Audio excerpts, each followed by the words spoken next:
জীবন বীমা প্রিমিয়ামে 18% জিএসটি প্রত্যাহারের দাবি, ওষুধেও জিএসটি প্রত্যাহারের দাবি। রাজ্যসভার পর লোকসভাতেও দাবি তৃণমূলের। সাধারণ মানুষের বিরুদ্ধে জিএসটি দাবি সুদীপ বন্দ্যোপাধ্যায়। সাধারণ মানুষের বিরুদ্ধে জিএসটি এমনটাই দাবি করেছেন সুদীপ বন্দ্যোপাধ্যায়। এবং ওষুধের ওপরও যে জিএসটি চাপানো হয়েছে সেই জিএসটি প্রত্যাহারের দাবি করা হচ্ছে। আমরা জানি যে সাম্প্রতিককালে ওষুধের দাম অনেকটাই বৃদ্ধি পেয়েছে, জানি আগেও সরব হয়েছে তৃণমূল এবং বিভিন্ন বিরোধী দল। জীবন বীমা প্রিমিয়ামে 18% জিএসটি প্রত্যাহারের দাবি, ওষুধেও জিএসটি প্রত্যাহারের দাবি। রাজ্যসভার পর লোকসভাতেও দাবি তৃণমূলের। সাধারণ মানুষের বিরুদ্ধে জিএসটি দাবি সুদীপের।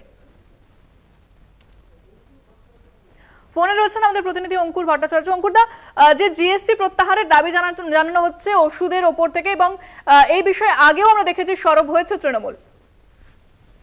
হ্যাঁ, যেটা দেখো, নীতিন গডকরি প্রথম এই প্রসঙ্গটি উত্থাপন করেছিলেন।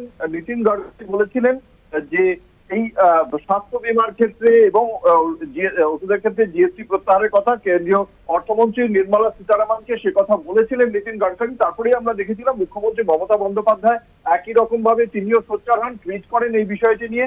গতকাল রাজ্যসভায় দাঁড়িয়ে তৃণমূল কংগ্রেসের রাজ্যসভার সাংসদ সাকেত গোখেল তিনি এই বিষয়টি নিয়ে সোচ্চার হয়েছিলেন।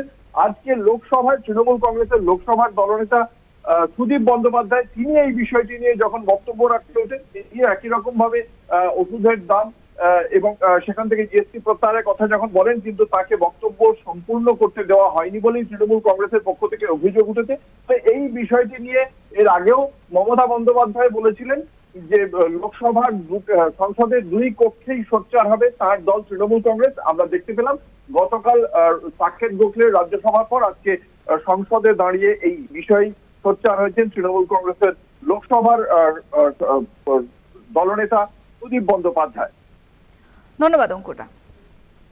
কি বলেছেন লোকসভায় তৃণমূল সাংসদ সুদীপ বন্দ্যোপাধ্যায়, শোনাব আপনাদের। Sir, 18% GST charged upon LI premium, life insurance, and medicine should be withdrawn. Sir, this GST is anti-people.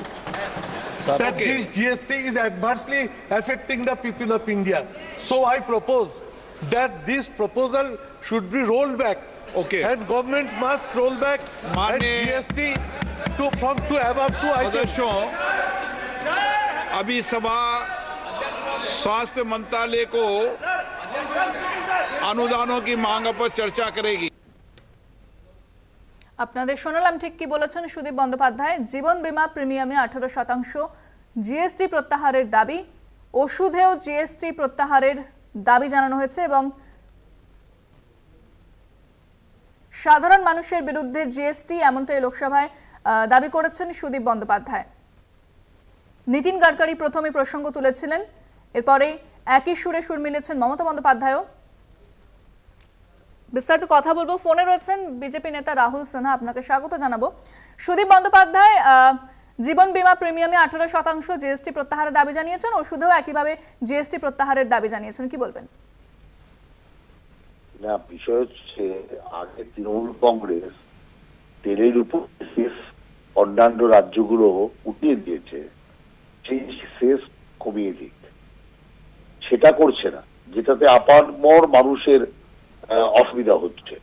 অতএব যারা তেলের উপর সেস দিচ্ছে রাজ্য সরকারের পক্ষ থেকে কোটি কোটি টাকা ফয়দা তুলছেন, তাদের মুখে কোনো আন্দোলন মানায় না।